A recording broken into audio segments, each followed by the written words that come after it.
10 प्रमुख अंतर जो आध्यात्मिक जागरण को कुंडलिनी जागरण से अलग करते हैं।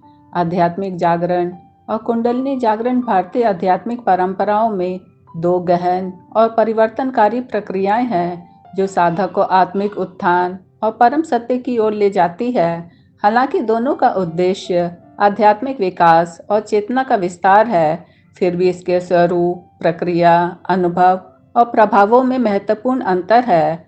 आध्यात्मिक जागरण एक व्यापक और सामान्य प्रक्रिया है जो साधक की चेतना को जीवन, प्रकृति और ईश्वर के प्रति जागरूक बनाती है, जबकि कुंडलिनी जागरण एक विशिष्ट और तीव्र प्रक्रिया है जिसमें सुप्त कुंडलिनी शक्ति का जागरण और चक्रों के माध्यम से उसका सहस्त्रार तक पहुंचना शामिल है। यह वीडियो उन 10 प्रमुख अंतरों पर विस्तृत चर्चा करता है जो आध्यात्मिक जागरण को कुंडलिनी जागरण से अलग करते हैं। पहला अंतर स्वरूप और परिभाषा। आध्यात्मिक जागरण एक व्यापक प्रक्रिया है जिसमें साधक को अपने जीवन के उद्देश्य, नैतिकता और ईश्वर के साथ संबंध की गहरी समझ विकसित होती है।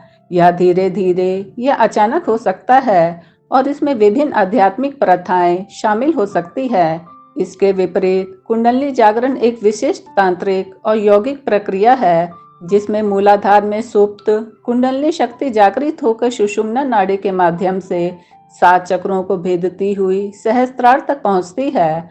दूसरा अंतर प्रक्रिया की तीव्रता। आध्यात्मिक जागरण आमतौर पर धीमी और कोमल प्रक्रिया होती है जो साधक के जीवन में क्रमिक परिवर्तन लाती है। यह प्रक्रिया प्राय प्रार्थना, ध्यान और आत्मचिंतन के माध्यम से होती है। कुंडलिनी जागरण इसके विपरीत अत्यंत तीव्र और कभी-कभी अस्थिर हो सकता है क्योंकि इसमें शक्तिशाली ऊर्जा का प्रवाह शामिल होता है जो शारीरिक और मानसिक स्तर पर गहन प्रभाव डालता है। तीसरा अंतर शारीरिक अनुभव। आध्यात्मिक जागरण में शारीरिक अनुभव न्यूनतम हो सकते हैं, जैसे हल्की शांति या ऊर्जा की अनुभूति। साधक को शारीरिक संवेदनाओं से अधिक मानसिक और भावनात्मक परिवर्तन महसूस होते हैं। कुंडलिनी जागरण में साधक को तीव्र शारीरिक अनुभव होते हैं, जैसे शरीर में कंपन, गर्मी, ठंड या बिजली जैसी ऊर्जा का प्रवाह जो चक्रों के जागरण का संकेत होते हैं।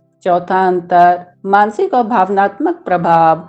आध्यात्मिक जागरण साधक के मन को शांत, संतुलित और करुणामय बनाता है। यह प्रक्रिया प्राय सकारात्मक भावनाओं जैसे प्रेम, शांति और आनंद को बढ़ाती है। कुंडलिनी जागरण में मानसिक और भावनात्मक प्रभाव अधिक जटिल हो सकते हैं, जिसमें तीव्र भावनात्मक उथल-पुथल, भय या आनंद की अनुभूति शामिल हो सकती है, क्योंकि यह प्रक्रिया अवचेतन मन के दमित मुद्दों को सतह पे ला सकती है। पांचवा अंतर साधना की आवश्यकता। आध्यात्मिक जागरण के लिए विशेष साधना की आवश्यकता नहीं होती।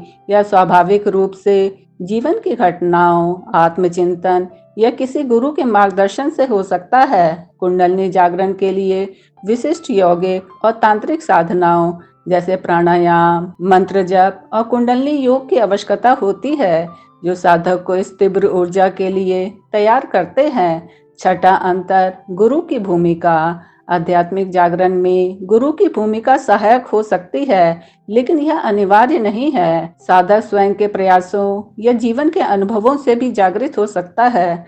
कुंडलिनी जागरण में गुरु का मार्गदर्शन अत्यंत महत्वपूर्ण है, क्योंकि इस प्रक्रिया में ऊर्जा का अनियंत्रित प्रवाह साधक के लिए हानिकारक हो सकता है।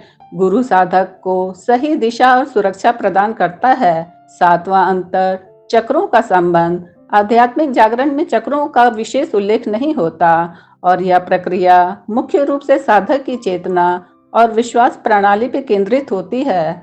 कुंडलिनी जागरण स्पष्ट रूप से चक्रों से संबंधित है, क्योंकि कुंडलिनी शक्ति 7 चक्रों को क्रमिक रूप से जागृत करती है।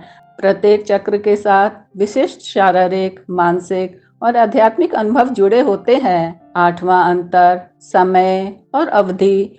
आध्यात्मिक जागरण एक लंबी और क्रमिक प्रक्रिया हो सकती है जो जीवन भर चल सकती है। यह प्रक्रिया विभिन्न चरणों में हो सकती है। कुंडलिनी जागरण एक विशिष्ट और तीव्र घटना हो सकती है जो कुछ क्षणों, दिनों या महीनों में पूर्ण हो सकती है। हालांकि इसके प्रभाव जीवन भर रह सकते हैं। नौवां अंतर जोखिम और चुनौतियां। आध्यात्मिक जागरण में जोखिम कम होते हैं क्योंकि यह प्रक्रिया प्राय साधक के लिए सौम्य और प्राकृतिक होती है। कुंडलिनी जागरण में जोखिम अधिक हो सकते हैं, जैसे मानसिक असंतुलन, शारीरिक असुविधा या भावनात्मक अस्थिरता, यदि यह प्रक्रिया अनुचित ढंग से या बिना मार्गदर्शन के होती है। 10वां अंतर अंतिम लक्ष्य। आध्यात्मिक जागरण का लक्ष्य साधक को जीवन के प्रति गहरी समझ, शांति और ईश्वर के साथ एकता की अनुभूति प्रदान करना है। यह एक सामान्य आध्यात्मिक विकास की प्रक्रिया है। कुंडलिनी जागरण का लक्ष्य अधिक विशिष्ट है। सहस्त्रार चक्र में कुंडलिनी का मिलन, जो साधक को समाधि और परम चेतना की अवस्था तक ले जाता है। ये 10 अंतर स्पष्ट करते हैं कि आध्यात्मिक जागरण और कुंडलिनी जागरण हालांकि आध्यात्मिक विकास के दो पहलू हैं, उनकी प्रकृति, प्रक्रिया और प्रभावों में गहन भिन्नताएं हैं। आध्यात्मिक जागरण एक व्यापक और सभी के लिए सुलभ मार्ग है, जो साधक को अपने जीवन और विश्व के साथ सामंजस्य स्थापित करने में मदद करता है। कुंडलिनी जागरण एक गहन, तीव्र और विशिष्ट प्रक्रिया है, जो विशेष साधना और मार्गदर्शन की मांग करती है। दोनों प्रक्रियाएं साधक के लिए परिवर्तनकारी हैं, लेकिन उनकी दिशा, गति और अनुभव उन्हें एक दूसरे से अलग करते हैं। भारतीय आध्यात्मिक परंपराओं में इन दोनों को समझना साधक के लिए महत्वपूर्ण है, ताकि वह अपने मार्ग को स्पष्ट रूप से चुन सके और अपनी साधना को सही दिशा में ले जा सके। यह समझ साधक को न केवल आत्मिक विकास में सहायता करती है, बल्कि उसे अपनी आध्यात्मिक यात्रा की गहराई और विविधता को भी पहचानने में मदद करती है।